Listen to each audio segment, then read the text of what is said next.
आज विनय की बेटी वर्षा का जन्मदिन था। विनय आज 26 साल पुरानी यादों में खो सा गया था, जब उसकी बेटी वर्षा 2 साल की थी और उसकी माँ ने दूसरी संतान की बात की थी। उसे अच्छे से याद है वो अपनी माँ पर कैसे चिल्लाया था और बोला, जो मेरी बहन रागनी के साथ हुआ है वो मेरी बेटी वर्षा के साथ हरगिज नहीं होगा। मैं वो सब कुछ फिर से दोहराने नहीं दूंगा। माता पिता और पत्नी के लाख कोशिश करने के बावजूद भी विनय ने किसी दूसरी संतान के विषय में सोचा तक नहीं। और जब भी घर में उसके मम्मी पापा या उसकी पत्नी इस विषय पर बात करते तो विनय का गुस्सा ऐसे ही बढ़ जाता था। उसे डर था कि कहीं दूसरी संतान के आने से वो सब उसकी बेटी के साथ ना हो जाए जो उसकी बहन रागनी के साथ हुआ था। उसने अपने वंश को आगे बढ़ाने का संवाहक अपनी बेटी को ही बनाया। परिवार वाले दूसरी संतान के लिए बोलते तो वो हर बार यही तर्क देता कि अगर माँ पापा की रागनी इकलौती संतान होती तो क्या उसके साथ वो सब होता जो हुआ। आप उसकी शिक्षा और व्यक्तित्व पर ध्यान नहीं देते क्या? और अगर वो भी हम दोनों भाइयों की तरह डॉक्टर या इंजीनियर होती तो क्या वो अपने काम को एक तरफ रख कर अपने तन पर लिपा गाढ़ा काला रंग ही देखती रहती? ऐसा बिल्कुल नहीं था। वो हजारों लोगों के साथ मिलकर अपने करियर को चमकाती, ना कि अपने तन का काला रंग अपने मन पर हावी होने देती। विनय अपनी बेटी की अधिकतम जिम्मेदारियां स्वयं उठाने का प्रयास करता। वो अपनी बेटी को अपने से दूर ना होने देता। विनय की माँ ने समझाया, बेटा, बेटियां तो माँ के आंचल में ही ठीक से पलती हैं। तुम इसे सोनिया के पास ही रहने दिया करो। विनय खुद को रोक ना सका, माँ को कड़वा उत्तर दिए बगैर। वो बोला, माँ, आप बेटी को पालने की बात करती हैं जैसे आपने रागनी को पाला था। माँ, इस बच्ची के लिए सोनिया की आंखों में मैंने वही तिरस्कार देखा है जो रागनी के लिए आपकी आंखों में आ गया था। क्षमा करना माँ, तुम स्त्री होकर भी क्या अपनी इकलौती बेटी का दुख समझ पाई थी? अगर तुम अड़ गई होती कि बेटों की तरह ही तुम्हारी बेटी भी उच्च शिक्षा लेगी तो पापा को मानना ही पड़ता ना। माँ ने विनय को रोकना चाहा, परंतु वह रोक नहीं सकी, बल्कि वह और भी उग्र होकर बोला, आप तो चुप ही रहो माँ। माँ होकर भी अपनी बेटी की बेचैनी महसूस नहीं कर पाई आप? आपको दिखा नहीं अपने काले रंग को बस जरा सा निखार लेने की कितनी तलब होने लगी थी उसे अपने अंतिम दिनों में? मैंने देखा था माँ, उसे चुपके चुपके अकेले आंसू बहाते हुए। पुरुष होकर भी मैंने महसूस की थी उसकी छोटी छोटी आंखों में समाई विकराल विवशता। आपको पता है माँ, वो खुद से घृणा करने लगी थी। हाँ, मैंने देखा था माँ, उसके मुस्कुराते चेहरे के पीछे की भयानक उथल पुथल। मुझसे छिपा नहीं था उसकी फीकी मुस्कान के पीछे का तड़पा कर रख देने वाला भयानक शोर। मैं उसका भाई जरूर था माँ, पर था तो एक पुरुष ही। वो कैसे कह पाती अपने मन की बात मुझसे खुलकर? विनय, अब बस भी कर, माँ ने रोते हुए कहा। अब नहीं सुना जा रहा ये सब। माँ, तुम कहती हो मैं अपनी इस नन्ही सी बच्ची को सोनिया के पास रहने दूं, सोनिया के भरोसे इसको छोड़ दूं? नहीं माँ, मैं अब रागनी को दोबारा मरने नहीं दे सकता। इतना कहकर विनय रोने लगता है और अपनी बहन के बारे में सोचने लगता है। उसको वो दिन याद आ जाता है जब उसकी बहन उसके साथ थी। वो सोचता है, मेरी बहन को बिछड़े हुए आज पूरे 30 साल हो गए। काश मेरी बहन, मैं तुझे बचा पाता तो आज तू हम लोगों के साथ होती। अगर तू अब होती तो देख पाती कि देह के रंग के कोई विशेष मायने नहीं होते बहन। तेरे जाने के 2 साल बाद जब वर्षा का जन्म हुआ तो ऐसा लग रहा था जैसे तू ही घर लौट आई है। उसमें मैंने हमेशा तुम्हें देखा। मैंने उसे नहीं, जैसे तुझे पाला बहन, और उसे पूरी तरह आत्मनिर्भर बना दिया। तुझे पता है रागनी, तेरी ये भतीजी आज कलेक्टर बन गई है। काश तू समझ पाती बहन कि कुछ सफलता के रास्ते ऐसे भी होते हैं जहां देह का रंग देखकर सफल या असफल नहीं होते। अब उसका जीवन उसके रंग रूप से तो प्रभावित होने नहीं जा रहा है ना रागनी? पता है, तेरी इस काली भतीजी वर्षा के सामने एक से एक गोरी लड़कियों के सौंदर्य भी फीके पड़ जाते हैं। काश तू भी अब जन्म लेती बहन, तो मैं तेरे लिए कुछ कर पाता, तो तुझे यूं हिम्मत हारनी नहीं पड़ती। विनय रोता हुआ कहता है, मैं जानता हूँ रागनी कि हम दोनों भाइयों की शिक्षा के लिए पापा ने पैसे का हवाला देकर तेरी शिक्षा कुर्बान कर दी। वो हमेशा कहते कि बेटियां पराया धन होती हैं, एक ना एक दिन इनको दूसरे के घर जाना है।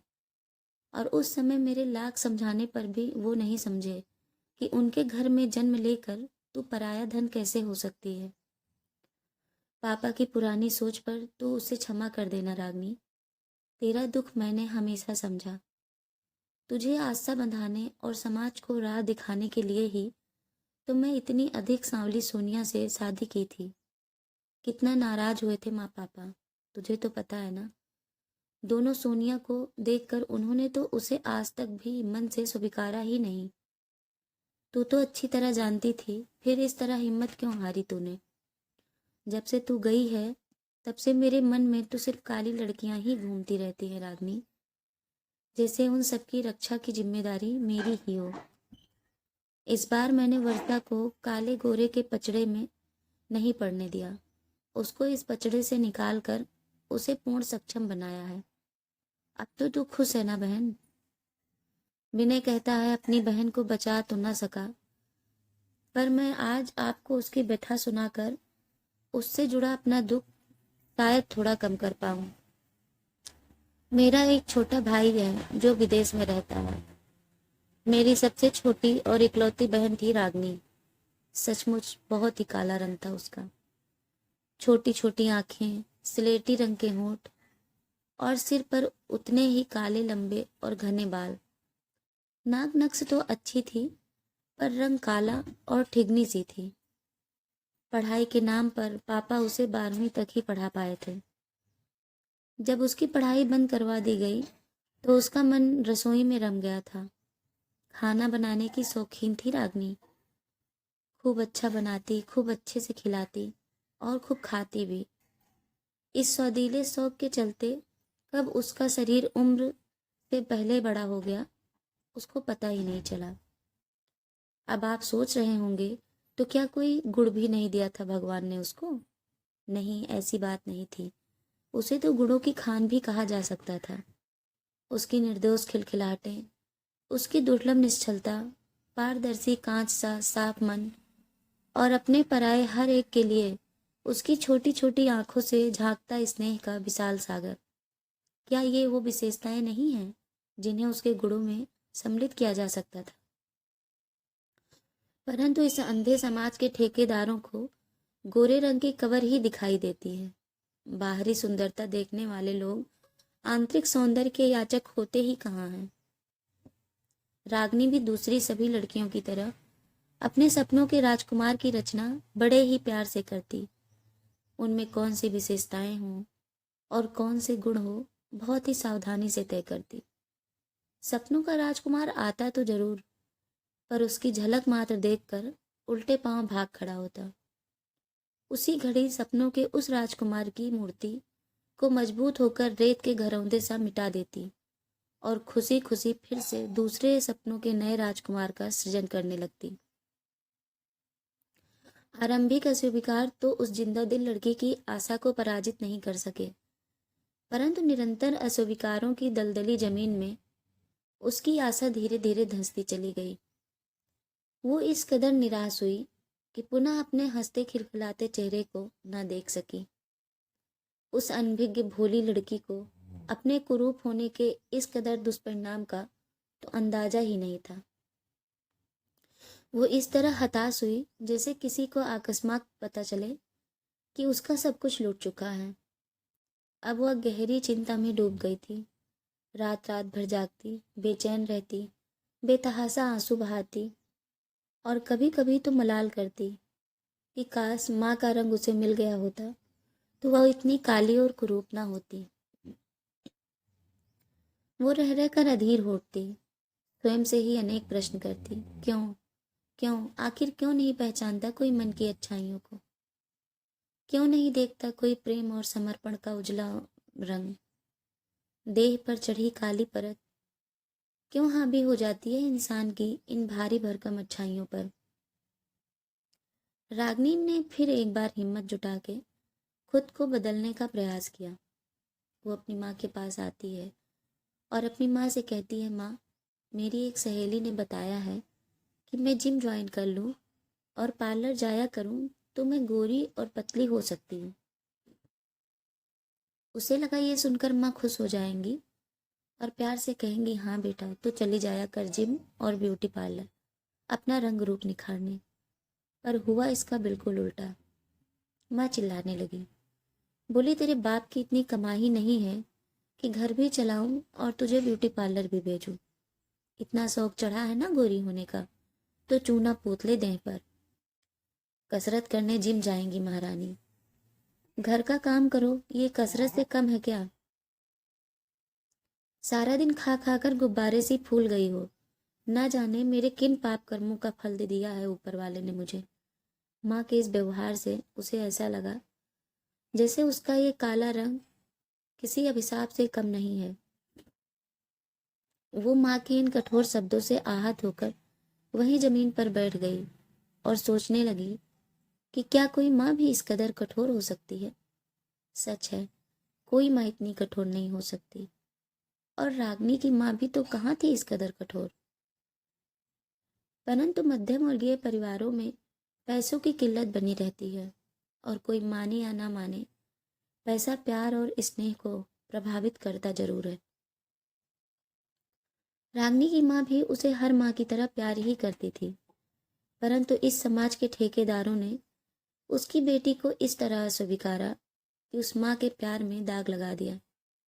अगर कोई रागिनी की शकल सूरत पर समझौता करने को तैयार भी होता तो दहेज इतना मांग लेता कि वो अपना घर भी बेच दे, अपनी जमीन भी बेच दे, तो भी ना दे पाए। बेटी भी अभी नहीं कमा रहे थे। रागिनी के माँ पापा करते भी तो क्या। रागिनी की शादी को लेकर अक्सर माँ पापा में भी नोक-झोंक हो जाया करती। अब रागिनी का संतुलन बिगड़ने लगा था। माँ का हर समय का चिड़चिड़ापन रागिनी को मार गया। सारे समाज के तिरस्कार के साथ अपनी ही माँ का भी तिरस्कार वो सहन ना कर सकी।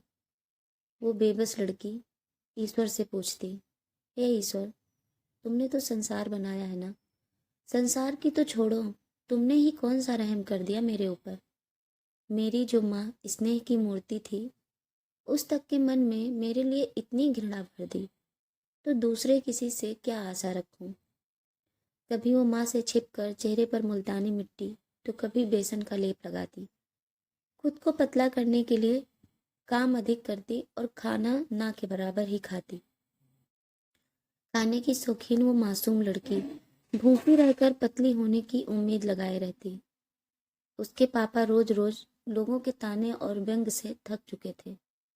अब वो भी अपनी परेशानी का कारण रागिनी को ही मानने लगे थे और उसके प्रति उनका भी व्यवहार कठोर होता जा रहा था, जो उसे अंदर तक झकझोर कर रख देता था। उसका भाई भी अपने दोस्तों रिश्तेदारों में उसकी शादी के लिए बहुत प्रयास किए, परंतु कोई सफलता हाथ नहीं लग रही थी। परिवार और समाज द्वारा की गई उपेक्षाओं के बीच वो निर्छल निर्मम मन की भोली भाली लड़की भ्रमित होकर रह गई। वो समझ नहीं पा रही थी वो क्या करे। इस समाज और अपनी ही माँ के ताने उलाहने से हताश वो काली मोटी काया लेकर अपने दुपट्टे से मौत का झूला झूल गई। परिवार वालों को अब लगने लगा कि शायद मैंने अपनी बेटी का साथ देने में देर कर दी। समाज के साथ साथ मैंने भी अपनी बेटी को ताने उलाने और तिरस्कार के अलावा दिया ही क्या था। उसके माँ पापा बेतहाशा रो रहे थे, सब हताश थे, विशेषकर विनय बहुत व्याकुल था। विनय को बार बार पश्चाताप होता कि काश उसने थोड़ा अधिक समय दे दिया होता अपनी बहन को उसका दर्द समझने में, तो शायद उसे यूं मरना ना पड़ता। रागिनी की आत्महत्या के ठीक 2 साल बाद विनय की बेटी ने जन्म लिया। बच्ची की झलक मात्र ही परिवार का दिल बैठाने के लिए काफी थी। वही रंग, वही रंग रूप, वही नाक नक्श। उसे देखकर ऐसा लगा जैसे मरकर भी रागिनी चुपके से वापस अपने घर चली आई थी। बच्ची के जन्म के बाद तो मानो घर में मातम सा छा गया। परिवार वाले कभी रागनी की माला चढ़ी तस्वीर देखते तो कभी उस बच्ची को रंग रूप को लेकर समाज फिर से मेरी बच्ची के साथ वही सब करेगा जो रागनी के साथ हुआ। ऐसा सोचकर ही सोनिया उस बच्ची से खुद को दूर करना चाहा। उसकी ममता पर समाज का वो तिरस्कार हावी हो गया। सोनिया की आंखों में रागनी की असमय मृत्यु का आतंक उस नन्ही बच्ची के भविष्य के भय से जुड़ गया था, जिसे विनय ने सहज ही ताड़ लिया था। स्त्रियां भी विचित्र ही होती है ना, खुद कैसी भी हो, आड़ी तिरछी काली कलूटी, परंतु बेटी और बहू रूप सौंदर्य में कमी उन्हें बर्दाश्त नहीं होती। कहीं ना कहीं विनय को इस बात का संतोष हुआ कि उसकी बेटी के रूप में उसकी बहन लौट आई है। वह इस बार वो सब कुछ नहीं होने देना चाहता था जो उसकी बहन के साथ हुआ। इस बच्ची के योग्य बनाकर माँ पापा और सारे समाज द्वारा की गई उसकी उपेक्षा और उसके साथ हुई नाइंसाफी के पश्चाताप से मुक्ति पा जाने का ये रास्ता दिया था ऊपर वाले ने उसे ऐसा लगा। विनय प्रगतिशील विचारों से भरा हुआ आधुनिक समाज का हिस्सा है, जो ये जानता था कि आने वाला कल स्त्री का भी होगा, जहां उसके रंग रूप से उसका जीवन प्रभावित नहीं होगा। उधर सोनिया ने बच्ची का रंग निखारने के लिए न जाने कौन कौन सा उपाय किया, परंतु प्रकृति के साथ मिलावट कहाँ की जा सकती है। बच्ची का पक्का रंग टस से मस नहीं हुआ। अब तो सोनिया को डर न लगने लगा और उसे रागनी का अपने ही लाल दुपट्टे से झूलता हुआ शरीर आंखों के सामने आ जाता। वो भयभीत हो अचानक चीख पड़ती। विनय ने उसके अनकहे भय को भांप लिया था। इकलौती लाडली बहन को खो देने का दुख भूलने का तो प्रश्न ही कहाँ था। अभी तो वो उसकी आत्महत्या के कारण से ही समझौता नहीं कर पाया था। ये कोई कारण होता है? इस बच्ची ने उसके घर में जन्म लेकर तो जैसे उपकार ही कर दिया था उस पर। बचपन के वो दिन याद थे उसे, जब रागनी भैया भैया कहती उसके पीछे पीछे दौड़ती रहती थी। विनय के सिवा उसे किसी और का साथ बिल्कुल पसंद नहीं था। माँ कुछ भी खाने को देती तो वो अपना हिस्सा भी विनय को देने लगती। विनय थोड़ा सा खाकर और उसका हिस्सा हाथ में लेकर प्यार से उसको अपने पास बिठाकर बाकी उसे ही खिला देता। और वो बात को कैसे भूल सकता है वो, जब स्कूल जाने के लिए विनय साइकिल की जिद कर रहा था और पापा ने साफ मना कर दिया तो विनय बहुत दुखी हुआ था। तब वो नन्ही सी बच्ची के ने अपने कान की बालियां उतार कर दी और कहा, इसके बदले पैसे मिलते हैं सच्ची भैया, मैंने देखा था, तुम साइकिल ले लेना इसके बदले वाले पैसे में। उस दिन विनय ने अपनी उस मासूम बहन को अपने गले से लगा लिया था और वो नन्ही नन्ही बालियां उसके कानों में ही पहना दी थी, ये कहकर कि साइकिल मैं बाद में ले लूंगा। और फिर मैंने पापा से कभी साइकिल की जिद नहीं की थी। और भी ना जाने कितनी बातें थी जिन्हें चाह कर भी भूल ही नहीं सकता मैं। मुझे इस समाज के तरह उसका काला रंग मोटा शरीर नहीं दिखता था। दिखता था तो बस उसका साफ मन, जो कोई और ना देख सका। और आज मेरी बहन सबसे खुद को इतना दूर कर ली। बोलते बोलते विनय रोने लगता है। वो अपनी बहन को नहीं बचा सका। इस बात का बहुत अफसोस था, पर उसे इस बात की खुशी भी हो रही थी कि वो अपनी बेटी के साथ वो सब नहीं होने दिया जो उसकी प्यारी बहन के साथ हुआ था। दोस्तों, कहानी को अंत तक सुनने के लिए धन्यवाद। अगर हमारी ये कहानी आपको पसंद आई हो तो प्लीज़ लाइक करें, शेयर करें और हमारे चैनल को सब्सक्राइब करें। धन्यवाद दोस्तों।